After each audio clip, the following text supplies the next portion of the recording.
नमस्कार, मैं अशोक कुमार पांडे और स्वागत है आपका टीसीएस लाइव पर। ऐसा लगता है कि स्मृति ईरानी जी री-लॉन्चिंग की तैयारी कर रही हैं। हालांकि इसके पहले खबर आ चुकी है कि वो टीवी सीरियल्स में फिर से काम करने जा रही हैं, फिर से, क्योंकि सास भी कभी बहू थी वाला जो उनका फेमस सीरियल था वो आने वाला है।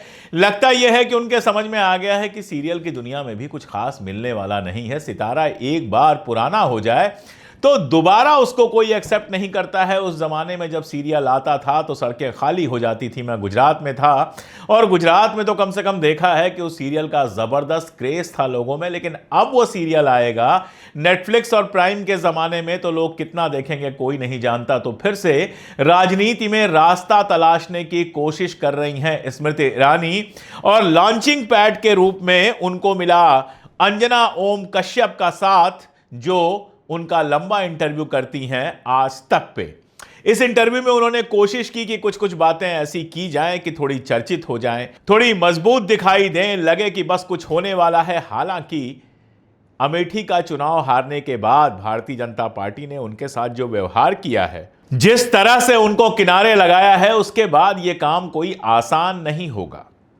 दिल्ली विधानसभा का चुनाव चल रहा था। एक बीच में चर्चा चली कि उनको मुख्यमंत्री के रूप में प्रोजेक्ट किया जाएगा। रेखा गुप्ता जी मुख्यमंत्री बन गई, गद्दी पर बैठ गई। यहां कुछ एक चौराहे नुक्कड़ पर प्रचार करने के अलावा स्मृति ईरानी को कोई और जिम्मेदारी नहीं मिली। फिर राज्यसभा का चर्चा चला था कि राज्यसभा में उनको लाया जाएगा। इसके पहले भी अमेठी हारती रही है वो, और जब जब हारी उनको राज्यसभा में लाया गया।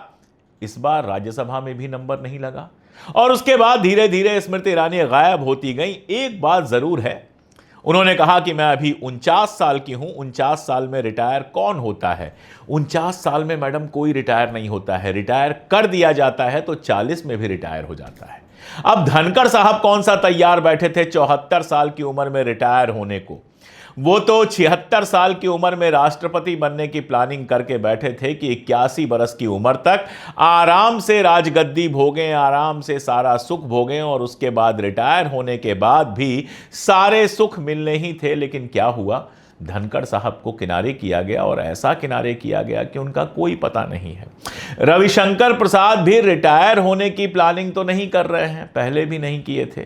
लेकिन मंत्री पद एक बार छीना तो छिन गया। कहां है कोई पता नहीं है। बीच बीच में राहुल गांधी वगैरह पर कुछ बयान दे देते हैं तो थोड़ी बहुत चर्चा में रहते हैं। बाकी तो जैसे सारे सांसद हैं वैसे वो भी सांसद हैं। राजीव प्रताप रूडी किसी जमाने में स्टार हुआ करते थे, मिनिस्टर हुआ करते थे, क्या जलवे थे। आज उनकी खबर देखने को आप तरस जाएंगे। सारे चैनल कर लीजिए आगे पीछे, आपको राजीव प्रताप रूडी जी की शक्ल दिखाई नहीं देगी। तो लोग रिटायर कर दिए जाते हैं। आपको भी बेसिकली रिटायर कर दिया गया है। आपके पास एक ही खूबी थी कि आप अमेठी में राहुल गांधी के खिलाफ चुनाव लड़ती थी, हार जाती थी। एक बार आपने चुनाव जीत लिया और उसके बाद जो आपका अहंकार बढ़ा, बाप रे बाप, ऐसा लगा कि बस आपने राष्ट्रपति के चुनाव में अमेरिका के ट्रंप को हरा दिया है और दुनिया की सबसे मजबूत महिला हो गई हैं। इस इंटरव्यू में बहुत सारी बातें कही उन्होंने। एक बात कहा कि राहुल गांधी अगर चुनाव लड़ते तो उनको हरा देती। अगर राहुल गांधी से चुनाव लड़ने का इतना शौक था तो अमेठी से रायबरेली चली गई होती, रायबरेली में चुनाव लड़ लेती और हरा देती राहुल को, इस समय फिर मिनिस्टर होती। इस सवाल का जवाब उनके पास नहीं है कि राहुल गांधी को वो अगर हरा देती तो राहुल गांधी के सिपाही शर्मा जी को क्यों नहीं हरा पाई। जिस अमेठी में इतने बड़े बड़े दावे थे, जिस अमेठी में ये किया वो किया, उस अमेठी में शर्मा जी को क्यों नहीं हरा पाई अगर राहुल गांधी को हरा देती तो।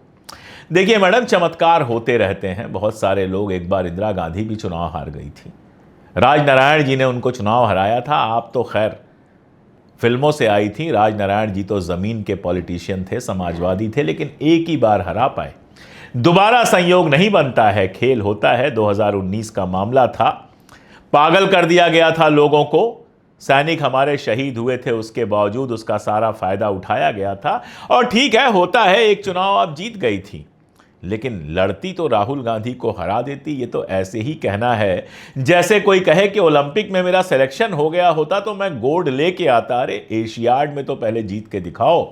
नेशनल लेवल पे नंबर 1 नंबर 2 होके दिखाओ, तब तो ओलंपिक का कोई टिकट कटेगा। पहले शर्मा जी को हरा के ये साबित तो करते कि अमेठी की जनता आपके साथ है, फिर ये दावा करती कि राहुल गांधी भी होते तो उनको भी हरा देती, तब तो कोई बात होती। इसमें बहुत सारी बातें हैं। पिताजी मेरे कांग्रेस में थे और हैं, लेकिन माताजी भारतीय जनता पार्टी में हैं। ये भारतीय लोकतंत्र की खूबसूरती है कि एक ही परिवार में अलग अलग विचारधारा के लोग होते हैं। लेकिन ये कहना कि 3 महीने की उम्र में मैंने विजय कुमार मल्होत्रा का प्रचार किया था, अरे अपनी मां की गोद में आप गई होंगी और 3 महीने की बच्ची को वैसे कोई प्रचार में लेके जाता नहीं है, इतनी भीड़ भाड़ धक्कम धुक्का होता है। 3 महीने की बच्ची ठीक से अपना गर्दन नहीं संभाल पाती है, इतना बढ़ा चढ़ा के बोलने की क्या जरूरत है। वैसे 3 महीने भी आपने नहीं कहा था, महीने 2 महीने कहा था। अब महीने 2 महीने के बच्चे को कौन प्रचार में लेके जाता है, क्यों प्रचार में लेके जाता है, ये अपने आप में एक सवाल है। जिस बच्चे को अक्सर घर से बाहर नहीं निकाला जाता है, उसको क्यों प्रचार करने मां लेके जाएगी, मुझे तो नहीं लगता है। लेकिन ठीक है, अपना चैनल है, पलट के कोई सवाल तो पूछने वाला नहीं है, तो कुछ भी बोल दो, बोलते चले जाओ। वैसे ऐसा लगता है कि स्मृति ईरानी भूल गई हैं कि जब उनकी ट्रोलिंग हो रही थी तो उस ट्रोलिंग को राहुल गांधी ने रोका था। बाकायदा एक पोस्ट लिखी थी कि चुनाव में जीत हार होती रहती है, उसके लिए ट्रोलिंग नहीं करनी चाहिए। असल में एक उल्टा तमाचा भी मारा था स्मृति ईरानी को कि एक चुनाव में आपकी भी जीत हो गई थी और आप पागल हो गई थी। अब देखिए आपकी हार हुई है तो जनता आपके पीछे पड़ी हुई है, लेकिन मेरा दिल बड़ा है।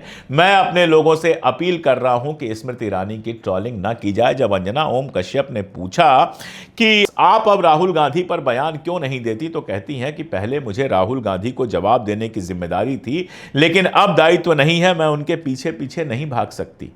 अरे कम से कम इतना तो कह देती कि राहुल गांधी ने जिस तरह से मेरी ट्रोलिंग पर स्टैंड लिया था वो एक बड़े दिल का काम है, उसके लिए मैं उनका सम्मान करती हूं। लेकिन लगता है कि स्मृति ईरानी हो या भारतीय जनता पार्टी के कोई नेता, दिल इनका बहुत छोटा है, इनके लिए कोई कुछ भी कर दे, जरा सा भी एहसान, जरा सा भी थैंकफुलनेस इनके पास नहीं होती, तो स्टाइल मार रही हैं कि पहले राहुल गांधी को जवाब देने का दायित्व इनके पास था। क्यों भाई?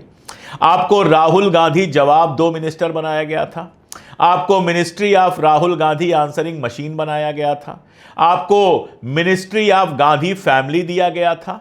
आप जिस पद पे थी उस पद पे रहते हुए आपने क्या किया? आप बातें कर रही हैं, मेरे देश पर सवाल उठाएगा तो मैं जरूर बोलूंगी, देश के कोई टुकड़े की बात करेगा। किसी ने संसद में देश के टुकड़े की बात नहीं की थी, लेकिन उसी संसद में मणिपुर में जब एक महिला के साथ वो सारा कुछ हुआ था तब जरूर चर्चा हुई थी और आप खामोश रही थी। कभी पूरे 5 साल आप कह रही हैं एक महिला होने के नाते, हम सब आपका सम्मान करते हैं एक महिला होने के नाते, लेकिन अपने 5 साल या 10 साल की बात कर लूं, जब आप सत्ता में रहीं, मिनिस्टर भी रहीं, एक बार भी आपने महिलाओं के सम्मान से जुड़े मुद्दे पर बोलने की हिम्मत नहीं की। एक बार तो आपके पीछे पीछे एक बेचारी संवाददाता भाग रही थी और आप निकल नहीं, आपने कोई बयान नहीं दिया।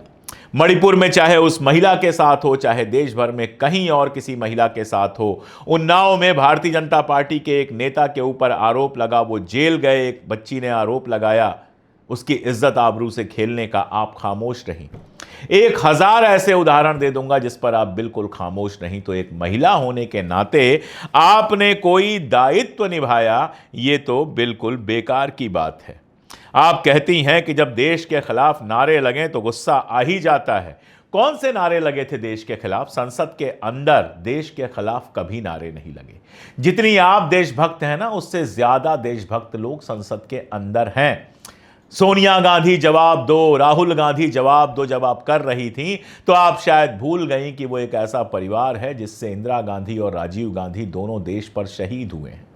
राजनीतिक विरोध बिल्कुल ठीक है, बहुत सारे लोगों का राजनीतिक विरोध होता है, सबकी आलोचना होनी चाहिए, आलोचना में कहीं कोई समस्या नहीं है। लेकिन आप जो कर रही थी उसको, माफ कीजिएगा, आलोचना नहीं कहते, उसको सिर्फ और सिर्फ अहंकार कहते हैं, उसको सिर्फ और सिर्फ बदतमीजी कहते हैं। अब देखिए, सवाल तो उनसे एनसीईआरटी की किताबों पर भी पूछ लिया गया, जैसे कि स्मृति ईरानी कोई इतिहास की विद्वान है, 12वीं तक की पढ़ाई है शायद उनकी। हालांकि दावे येल की डिग्री के किए गए, लेकिन पता चला कि 4-5 दिन का कोई येल का सर्टिफिकेट था। लेकिन बोलना दुनिया के हर मुद्दे पे है। खैर, पॉलिटिक्स की ये खूबी तो है कि नेताजी लोग दुनिया के हर मुद्दे पर बोल सकते हैं, उस पर भी जिस पर उनकी जानकारी शून्य हो। और भारतीय जनता पार्टी के नेताओं को इतिहास पर बोलने का तो विशेष अधिकार है, तो स्मृति ईरानी फिर से मोदी जी की गुड बुक में आने की कोशिश तो कर रही हैं, लेकिन आपको क्या लगता है इस गुड बुक में आ पाएंगी? क्या फिर से स्मृति ईरानी को आप राजनीति में सीढ़ियां चढ़ते हुए देख पाएंगे? क्या फिर से स्मृति ईरानी की आवाज़ संसद के अंदर गूंजेगी? क्या लगता है आपको, कमेंट में बताइएगा। मुझे तो लगता है कि अब हो गया, खेल खत्म है। आज के लिए इतना ही, बहुत शुक्रिया।